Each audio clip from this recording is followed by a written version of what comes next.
She had already decided she was going to die. Not in a dramatic way, no note, no announcement, just a quiet, settled certainty that the body lying in that bed was done. The fever had come and gone 4 times that winter. The doctors in Calcutta had tried everything they had. Her husband sat outside the door because he could not bear to watch anymore. And Miriam Abrams, 31 years old, mother of 2, closed her eyes and let go. She opened them again 3 days later. No one could explain it. The attending physician, a British man named Caldwell who had practiced medicine for 22 years, wrote in his notes that the patient had presented with symptoms consistent with advanced typhoid, that her fever had reached a point he considered incompatible with survival, and that by Thursday morning she was sitting up and asking for tea. He crossed out a line. He wrote it again. He filed the notes and told no one. Miriam told everyone, and that is where the trouble began. She was born in 1871 in a small Jewish settlement outside Pune, the second daughter of a textile merchant who had come to India from Austria 2 decades earlier. Her father, David Abrams, was a serious man, methodical, skeptical of anything he could not count or carry. Her mother was the opposite, warm, loud, prone to laughing at inappropriate moments during the synagogue service. Miriam inherited both of them, which made her, by her own admission, nearly impossible to live with. She learned to read before she was 5, which in that household was not particularly remarkable. What was remarkable was that she read everything: her father's trade ledgers, her mother's letters, the English newspapers her uncle brought from Bombay, the Urdu medical pamphlets she found lining the shelves at the local pharmacist. She did not understand all of it. She understood enough. By the time she was 12, she was translating for her father at business meetings. By 16, she was conducting some of them herself. Her father found this useful and alarming in equal measure. In 1889, when she was 18, she married a man named Philip Abrams, a distant cousin, a kind man, a man who built furniture and read slowly and never quite knew what to do with the force of her. They moved to Calcutta. They had 2 children. Life was, by most measurements, good. And then the fever came. When Miriam recovered, she did not recover quietly. She told her husband first, then her neighbors, then anyone in the market who would hold still long enough to listen. She had seen something, she said, in those 3 days. She would not describe it in detail, not because she wanted to be mysterious, but because she genuinely could not find words in any of the 4 languages she spoke that were adequate to the task. But whatever it was, it had changed the direction of her entirely. She began praying in a way she never had before. Not the formal prayers of her upbringing, though she still said those too, but a different kind, the kind that happened at 4 in the morning, when the house was silent, and she knelt beside the kitchen table and simply stayed there, sometimes for an hour, sometimes for 2, until something in her chest settled and quieted, and she felt, as she described it to her diary, located. Her husband watched this with the expression of a man watching weather he does not know how to forecast. He was not a hostile man. He did not mock her. He simply did not know what to do with a wife who wept at the kitchen table before dawn and rose from it looking like she had slept 12 hours. So he did what kind men often do with things they cannot understand. He let her be, and he loved her, and he waited to see what it would become. What it became was something none of them could have predicted. The first healing happened in 1894, and Miriam insisted for the rest of her life that she had nothing to do with it. A woman in her neighborhood, a Hindu woman named Gita, whose son had been lame since birth, had come to Miriam simply for company, not for prayer, not for miracles. The 2 women had become friends, the strange way neighbors sometimes do, across religion and language, and every social barrier that should have prevented it, through a shared fence and a shared habit of waking before the rest of the street. Gita's son was 12. He had never walked without support. She had taken him to every physician in Calcutta and 2 in Delhi and 1 in Madras. The answer was always the same. The damage was structural, permanent, not a matter of faith or effort. That afternoon, Miriam prayed with Gita. She later described the moment as unremarkable. 2 women sitting in a small room, saying words out loud to someone they believed was listening. There was no drama, no heat, no visible light. Miriam did not feel powerful. She felt, as she put it, simply available. The boy stood up and walked across the room. Gita screamed. Her son looked down at his own feet with an expression of complete bewilderment. Miriam sat very still and said nothing for a long time. Then she said, "Go show your mother-in-law. She lives 3 streets over." She told her husband that night. He sat across the table and listened to all of it. Then he said very carefully, "Miriam, you understand what this means. For our position here. For the children." She said she did.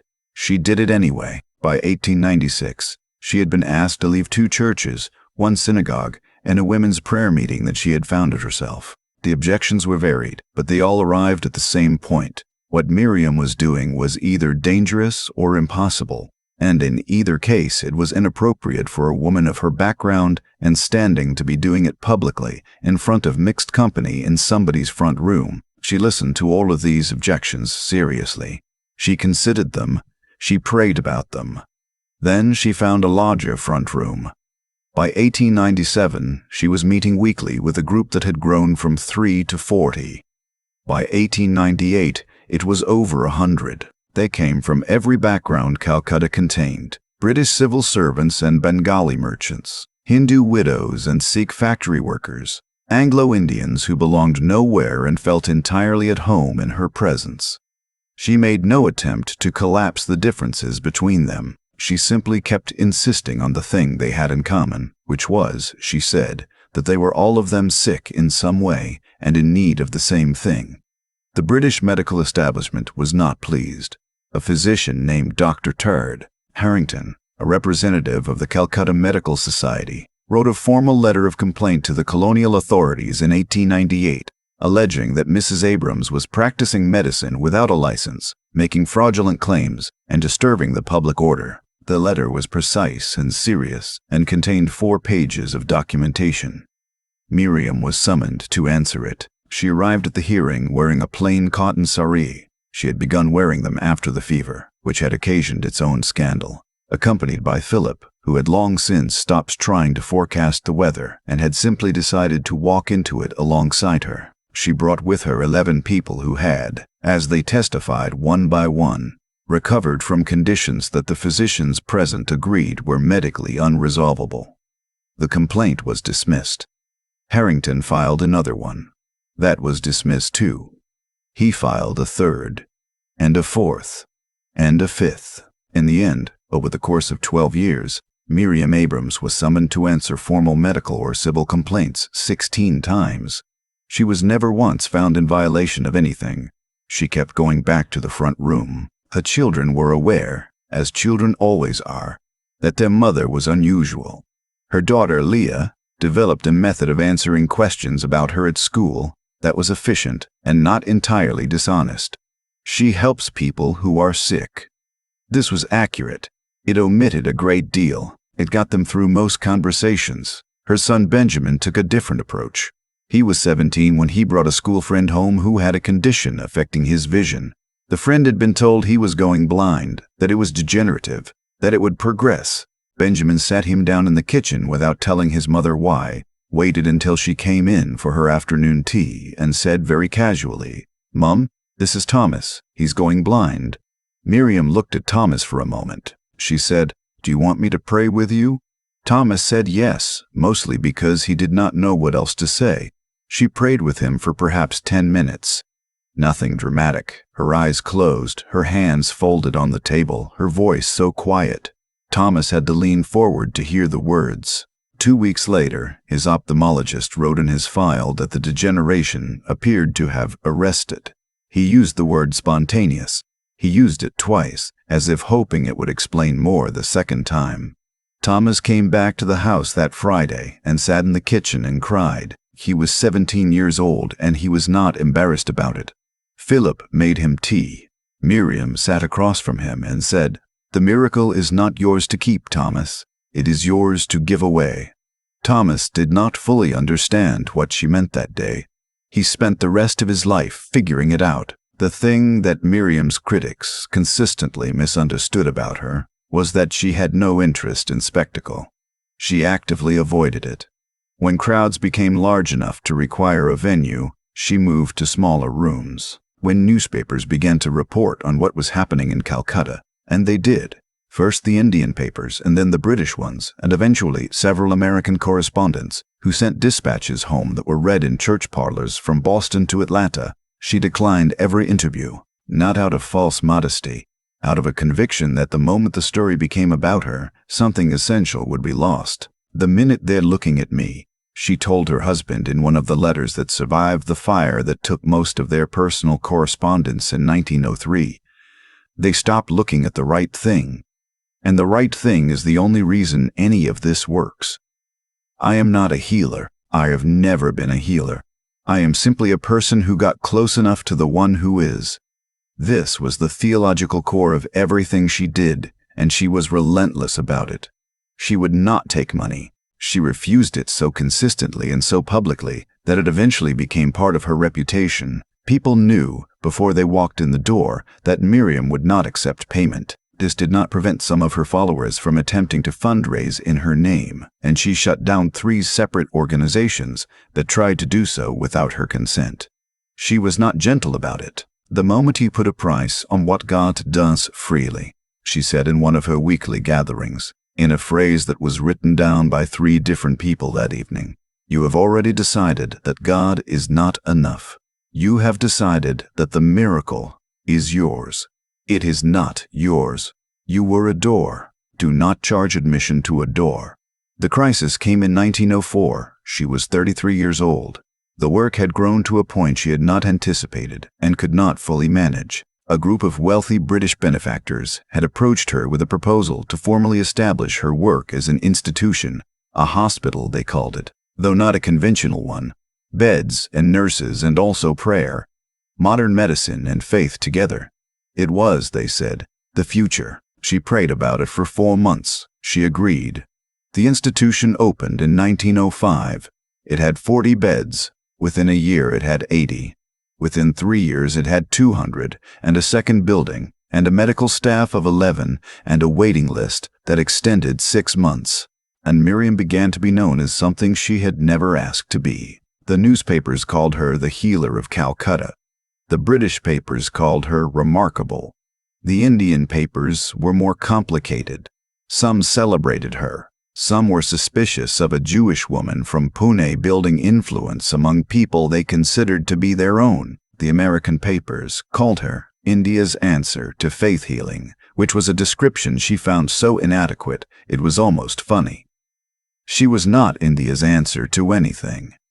She was a woman who knelt at a kitchen table at 4 a.m. and had been doing so for 10 years. But the attention was coming now whether she invited it or not, and with it came something she had not anticipated, the weight of expectation.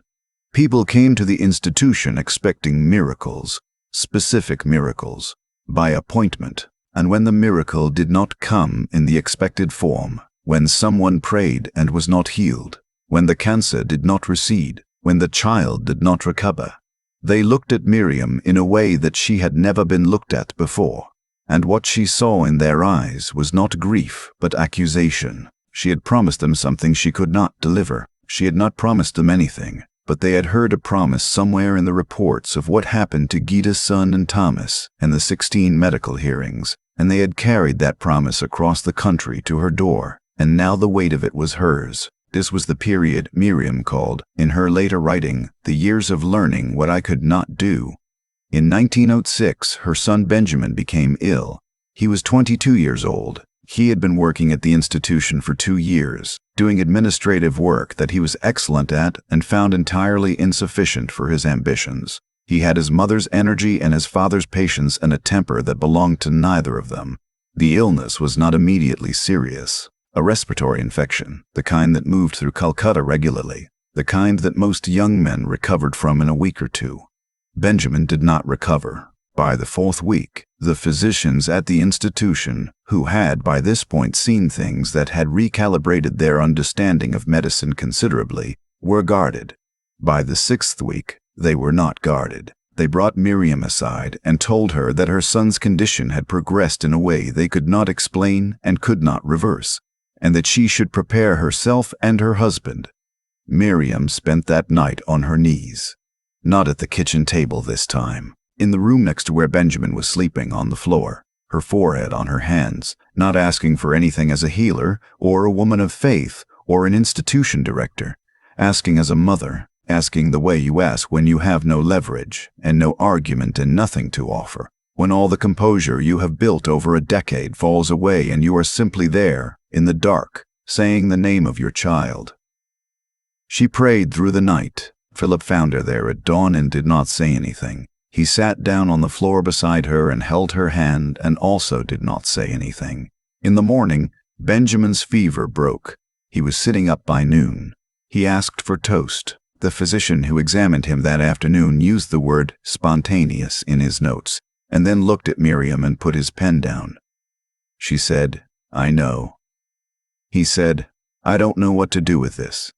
She said, "Neither do I. But you can stop writing it down if you want. I won't tell anyone." He wrote it down. The institutional years, 1905 to 1918, were the most visible years of her life, and, she would later say, the least important. She was not being falsely humble. She was making a distinction that she spent a great deal of time trying to articulate clearly. The institution was real, and the institution helped people, and the institution saved lives. But the institution was not the source of anything. It was a consequence. The source was the thing that happened before anyone else was awake, in the quiet, in the dark, in the habit of going back to the same place every morning regardless of what had or had not happened the day before. She tried to teach this to the people who came to work with her. Some of them understood it. Some of them learned the forms without understanding. The early mornings, the long silences, the prayer that sounded like her prayer. And they did good work from those forms, and she did not begrudge them the difference. But she could tell who was working from the source and who was working from the method, and the difference was not in what they said. It was in what happened in the room when they entered it.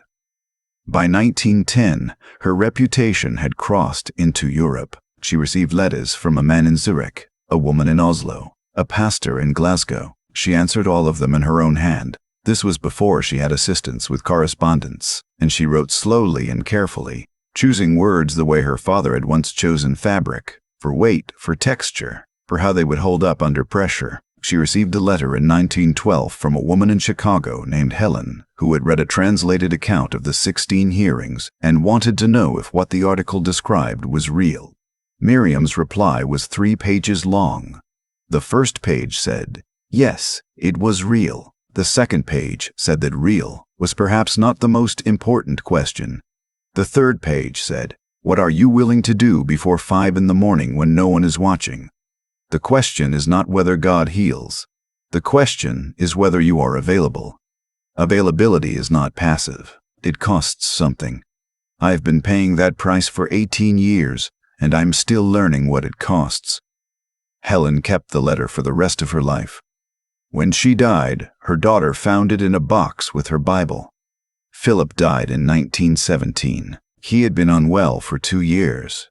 The heart, slow and quiet about it, the way he had been slow and quiet about everything. He told Miriam about the first symptoms 6 months after they appeared, which was typical. He spent the last weeks in a bed at the institution, cared for by people who had known him for a decade, who brought him tea the way he liked it and read to him in the evenings and argued with him about cricket. Miriam was with him at the end. She did not pray for his healing. She had asked him in the early weeks of his decline whether he wanted her to.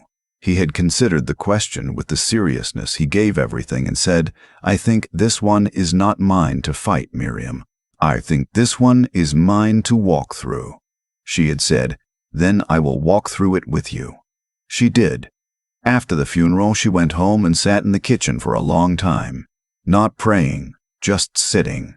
The institution ran itself for 3 days without her, which it had never done before. She came back on the 4th day with the same expression she had worn for 30 years, composed, attentive, slightly amused at something no one else could see, and her colleagues had enough sense not to say anything about the 3 days. She lived for another 12 years. In those years, she wrote, she had never been a writer in any formal sense. There were the letters, the diary entries, some notes from the weekly gatherings that various people had transcribed and saved without her knowledge. But in the years after Philip died, she began to write with intention, not a memoir, she insisted. She did not believe in the kind of memoir that put the author at the center of their own story. Something more like a guide, though she resisted that word too, because guides implied she knew the destination. She settled, eventually, on calling them observations. They were published in Calcutta in 1921. A small run, modest, distributed mostly through the networks she had spent 20 years building. A copy reached London in 1922. A copy reached New York in 1923, where it was read by a woman who passed it to her pastor, who passed it to his study group, and within a year, there were 100 copies circulating through the city that had been reproduced by hand. The observations were not dramatic. There was no theology she had not arrived at through experience. No experience she had not tested against silence first.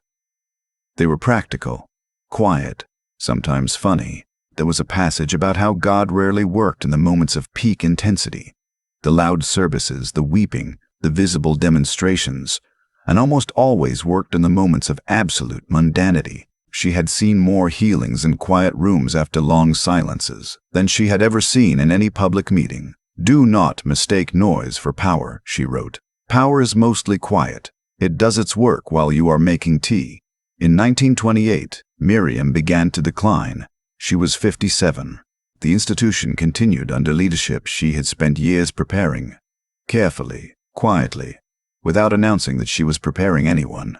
Because she had learned that the moment you announced succession, you created politics. She simply made sure that the people who understood what they were doing were in positions to keep doing it. By 1929, she was not leaving the house. Leah came from Bombay, where she had been living for 15 years, and moved back into the family home. Benjamin came for long visits. There were grandchildren now, 6 of them, ranging from 3 to 14, and they treated Miriam with a matter-of-fact reverence that she found both touching and mildly absurd. She told the oldest, a girl of 14 named Sonia, that she was not a saint and never had been. Sonia said, "I know, Nani, but you're the closest thing I've seen." Miriam said, "That is more a comment about what you've seen than about what I am." Sonia remembered the exchange for 70 years. She told it at her own grandchildren's feet when she was very old, and one of them wrote it down. And that is how it survived. Miriam Abrams died in October of 1929, in the house where she had lived for most of her adult life, in the same city where she had recovered from a fever that should have killed her 35 years earlier.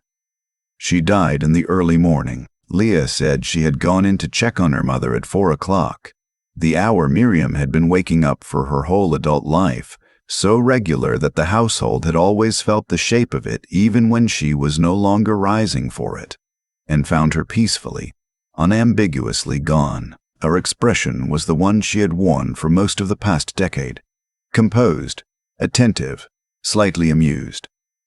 The institution held a service. Hundreds came.